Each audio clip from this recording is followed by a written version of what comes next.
Boa noite, bom dia ou boa tarde, né, pessoal? Essa é a nossa aula do dia 21/9 sobre tipo de texto, como consta, né, no planejamento que eu postei dia 24/8 para vocês.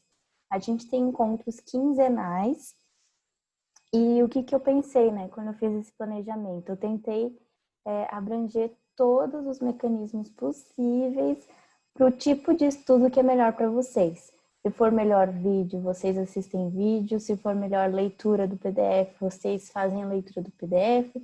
Se for melhor resolver exercício, resolva exercício. Se for melhor ainda, resolver exercício online, tem essa opção também.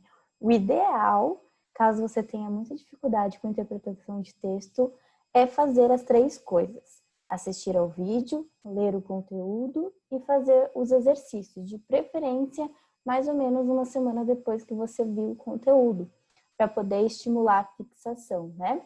Claro que nas temperaturas ideais, né, nas condições ideais de temperatura e pressão, a gente não tem todo esse tempo, né? Tem outras matérias e tal.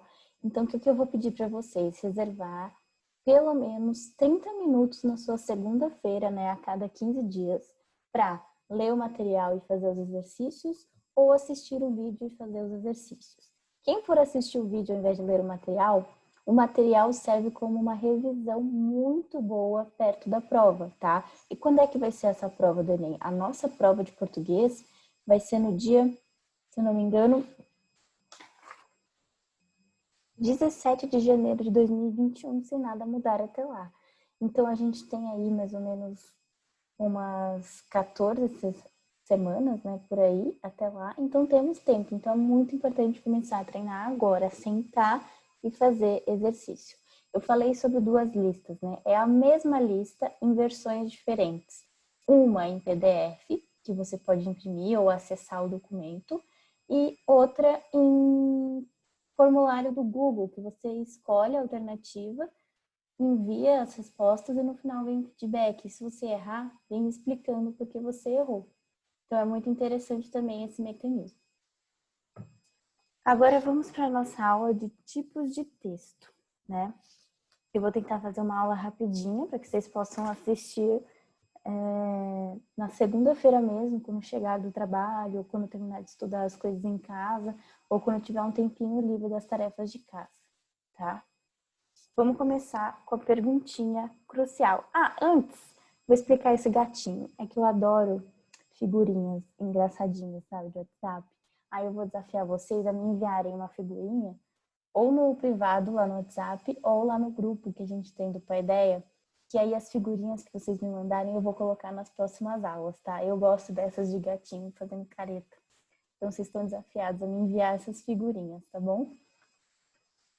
Vamos começar com a pergunta, né, que é o título da imagem dessa aula, né? O que é um texto? E é importante a gente passar dessa pergunta, porque normalmente a primeira coisa que vem na nossa cabeça é um livro, uma história, uma carta, a própria folhinha, né, que vocês receberam. A primeira coisa que vem na nossa cabeça quando a gente pensa em texto é o texto escrito, né, o texto verbal. Mas texto é tudo aquilo que envolve a comunicação. Ou seja, existem textos não verbais.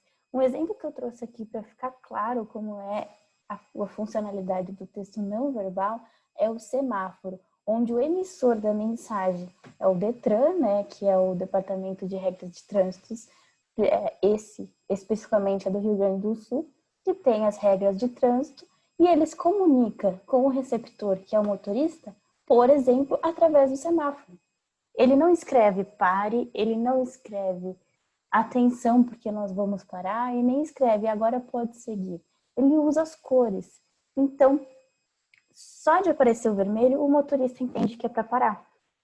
E isso é comunicação. Então, cores são textos, tá?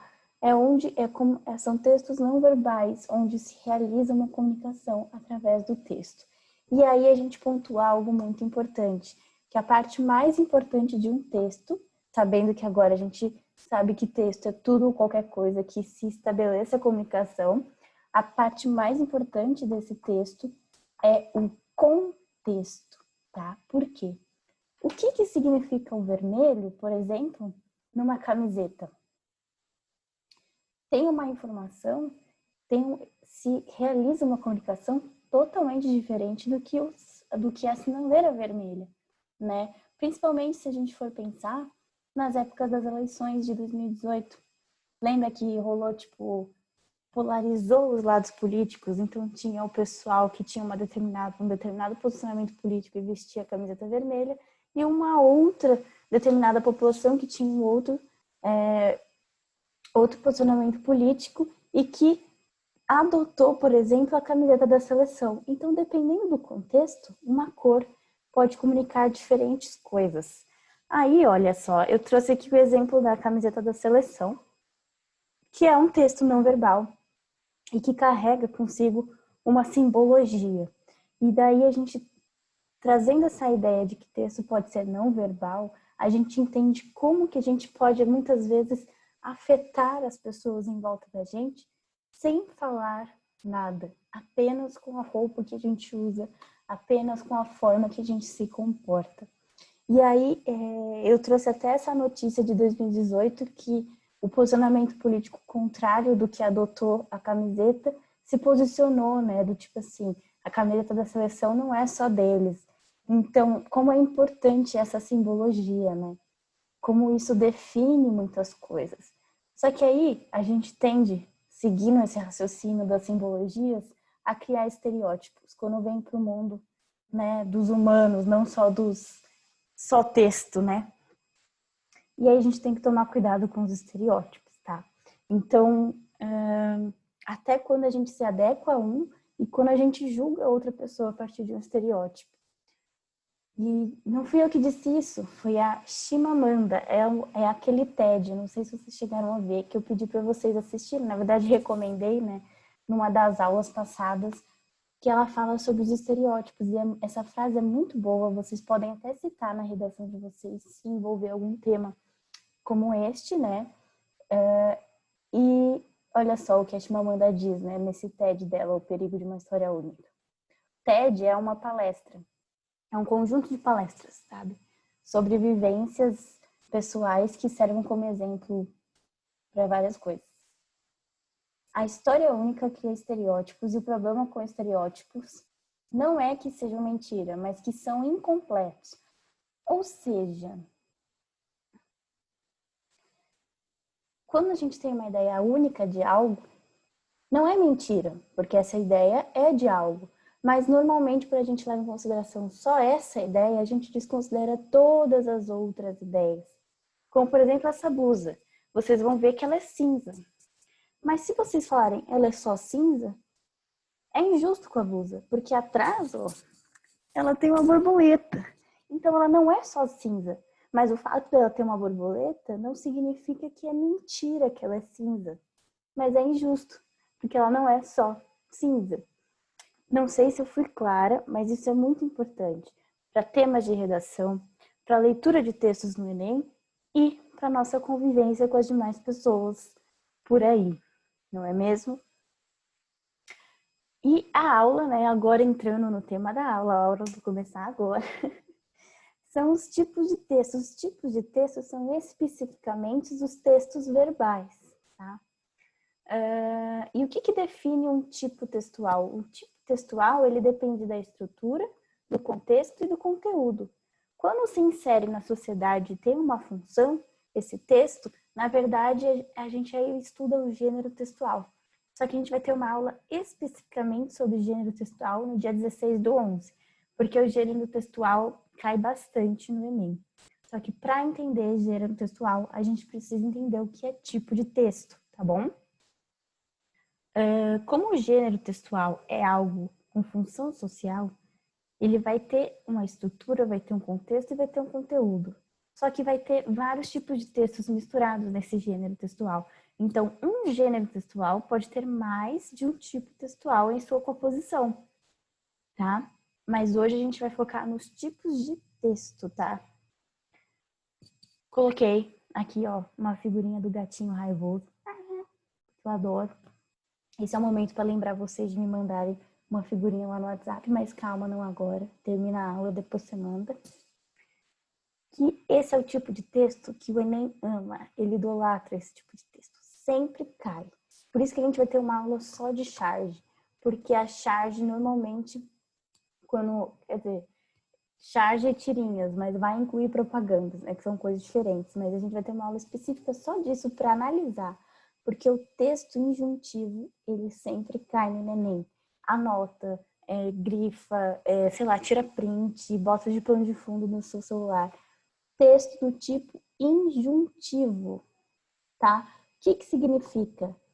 É um texto que vai ter uma explicação de como algo se faz, um método para a realização de algo e até mesmo comandos. E o que é comandos? São os famosos verbos do imperativo. Não sei se vocês chegaram a ver isso com a Ana Carol, a professora de português aqui, né? Outra Carol da outra parte de português que fala sobre os verbos do imperativo, que são aqueles que dão ordem.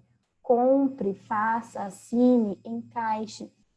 Então, normalmente está presente em propagandas, campanhas, manual de instrução, que mais? Receitas culinárias e propaganda sempre cai no Enem e normalmente ele pergunta onde que está o representado o tipo de texto injuntivo ou qual é o tipo de texto predominante nessa propaganda.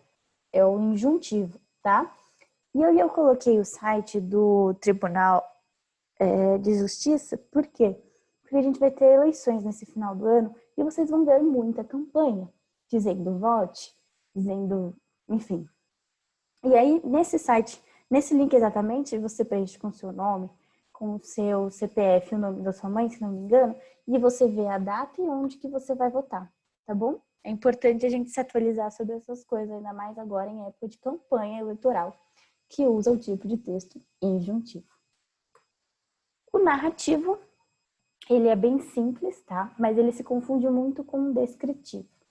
Só que agora, para vocês entenderem a diferença, a gente parte do pressuposto que o narrativo tem que ter pelo menos essas 5 coisas. Um enredo, um narrador, um personagem e uma história, que varia dentro de um tempo e espaço. Então, vai ter começo, meio e fim. E onde a gente encontra esse tipo de coisa? Em histórias, né? Em contos, fábulas, romances e novelas. Por que ele se mistura muito com o tipo de texto descritivo? Porque dentro de um romance, essas duas coisas andam de mãos juntas, né? Não sei se vocês já chegaram a ler alguma história, mas você consegue imaginar como é um personagem, porque o narrador, né, o autor, na verdade, descreve como que é o personagem, como ele está fazendo tal coisa, como ele se mexe, se veste, como é o cenário. Então, o descritivo ele é cheio de adjetivos, verbos de ligação, metáforas e comparações e anda de mãos juntas com o narrativo nos romances, né, nos contos e nas fábulas, mas são coisas diferentes. Para a gente conseguir diferenciar, tem uma coisa que a gente faz que é o narrativo é como se fosse o filme completo, né? Tem começo, meio e fim, tem personagem, tem narrador, enfim, tem variação de tempo e espaço, tem enredo. E o descritivo, na verdade, é uma foto. Com uma foto, você consegue entender o que a pessoa está fazendo, como ela se veste, nananana, mas não tem começo, meio e fim, não tem personagem principal. Então, o descritivo é uma foto e o narrativo é um filme. Agora, tem o tipo de texto dissertativo que tem 2 tipos, subtipos, o expositivo e o argumentativo. O dissertativo, o texto dissertativo em si, ele busca defender uma ideia, logo ele é baseado em argumentação e também no desenvolvimento de um tema. Só que no expositivo, especificamente, o foco é na exposição só. É você expor uma ideia. Então, quando você lê um livro de história, lá está exposta uma ideia sobre um ato, sobre um acontecimento histórico. Não tem um posicionamento explícito que quer te convencer. Claro que tem o ponto de vista da pessoa que descreveu aquele fato histórico, né? Como a famosa questão do descobrimento do Brasil. Não, os portugueses, eles descobriram realmente, porque eles não conheciam antes, mas para os indígenas que estavam aqui, na verdade não, eles sempre estiveram aqui, então ninguém descobriu nada. Então, quando você tem um texto dissertativo expositivo, você tem um posicionamento, mas não tem a persuasão. Você não quer convencer a pessoa que o seu ponto de vista é válido, ou enfim, ou o mais verdadeiro, né? Porque não existe a verdade, né? Existem várias verdades. Aqui, ó, o dissertativo argumentativo, então, é aquele seu da redação, tá? É o que você vai escrever na redação, porque além de você expor um fato, você tem que persuadir, convencer que o seu ponto de vista é válido através da argumentação. E aí você encontra esse tipo de texto não só na redação do Enem, mas como em resenhas, em artigos, em ensaios, em monografias, em editoriais. Então é onde se tem a sua opinião defendida através de argumentos. Vocês aprendem o processo de produção de argumentação na redação com o Eduardo e com a Marina. Aqui comigo, vocês vão aprender a identificar essas ferramentas no texto que você está lendo na prova do Enem para poder responder as questões, tá? E vai ter uma aula especificamente sobre isso, que é a nossa próxima aula, que vai ser no dia 5/10. A gente vai ter uma aula só sobre identificar esses mecanismos de argumentação nos textos que caem no Enem, para poder resolver os exercícios mais facilmente, tá bom? Então, é isso. Se vocês tiverem alguma dúvida, me chamem no WhatsApp, lembrando que é essencial fazer a lista de exercícios, nem que seja 1 ou 2 exercícios, mas sentar, treinar, sentar e fazer, porque a prova do Enem é uma prova que demanda treino, ela é uma prova cansativa.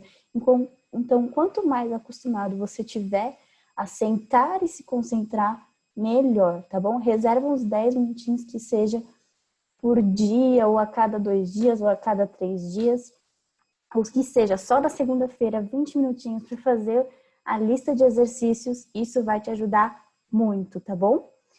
Então é isso, viu? Qualquer coisa é só me chamar e não esqueçam de mandar aqui, ó, último slide, eu esqueci, de me mandar figurinhas, tá bom? Não precisa ser só de gatinho, mas as figurinhas engraçadinhas que eu gostar mais eu vou pôr nos próximos slides, nas próximas aulas, tá bom? Então é isso. Bons estudos e aproveitem a sua semana, tá bom? Até a próxima aula, dia 5/10.